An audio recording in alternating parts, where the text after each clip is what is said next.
As a millennial, I've seen a lot of war and a lot of tragedy. I've seen a war on drugs, a war on terrorism, wars fought overseas that I saw on the media, tragedies such as the 2006 Virginia Tech shooting, the 2022 Uvalde shooting, and members of my community take their last breaths on national television due to police brutality. Now I watch as another demographic that I belong to, women, lose their right to choose. A woman's right to choice. The one thing that America has always been able to brag about in comparison to other countries that did not afford their women the same. Women of color are the most vulnerable in this fight for abortion rights. With the overturning of Roe versus Wade, we are all wondering which right is next. We fear for our mother, our sisters, our friends. Moreover, with the lack of understanding of which maternal mortality factors should be constituted as a legal abortion by Senate, this goes beyond choice. Today, I will convince you that women of color are the most vulnerable in this fight for abortion rights due to potential health factors as well as criminalization.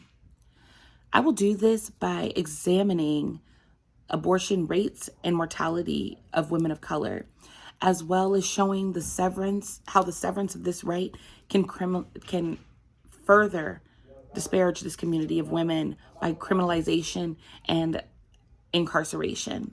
Finally, I will argue that this fight isn't about women of color's health nor their children's health, but about fear and greed and political gain. The CDC's most recent abortion surveillance report of 2019 showed that 629,898 abortions were conducted in the U.S., 38% being of Black women, 33% for white women, 21% for Hispanic women, and 7% for other or Indigenous and Asian women.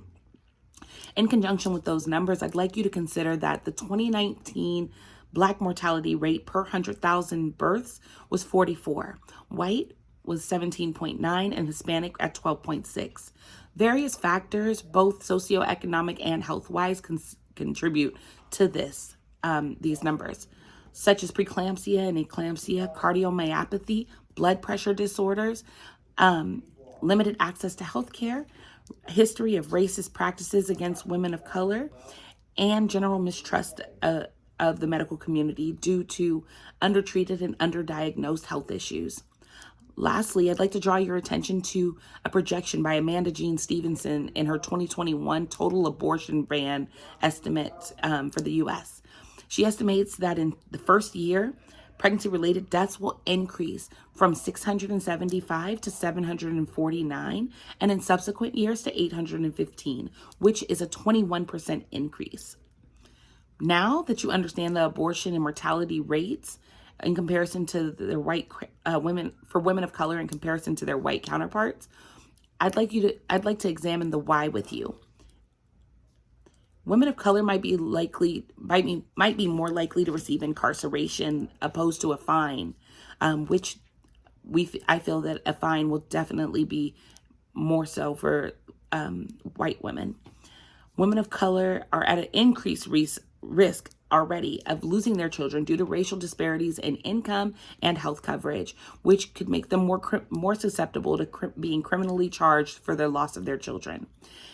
In 2019, Jason Williams of Time magazine told the story of Marsha Jones, who in 2021 was indicted and charged with the murder of her fetus after she had been shot in the stomach multiple times. She was portrayed in the media as undeserving and at fault for the death of her child. Luckily for her, the Jefferson County District Attorney refused to prosecute women on maternal outcomes of pregnancy. Knowing what you know now about potential criminalization against women of color, let us discuss what this is and isn't about. This fight isn't about the preservation of women of color's children's lives, their lives, or their health. This fight is about stripping white women of the choice to not to carry and to keep their family at a manageable size by contracepting and aborting. This is about the great replacement theory that has America in such an uproar.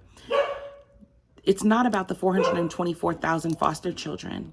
It's not about Hispanic women. And just as according to Maya Fino of the CCR Justice last visited July 19th, the whistle was blown in an Irwin County ICE facility after an alarming number of hysterectomies was discovered being performed on these women. Indigenous women are still crying out about their 710 missing and murdered women and children. Black women are still screaming out about our lives mattering and the lives of our children. In the past few minutes, we've examined the abortion and mortality rates of women of color and causes for both, viewed how the abortion ban can lead to criminalization and incarceration of women in this community. And lastly, we pinpointed that this is not about health or reproductive rights, but about greed and fear and political gain. I hope you've all gained an understanding of the vulnerability that women of color face in the fight for abortion rights. I suppose I will leave you with words from Maya Angelou. You may not control all the events that happen to you, but you can decide not to be reduced by them.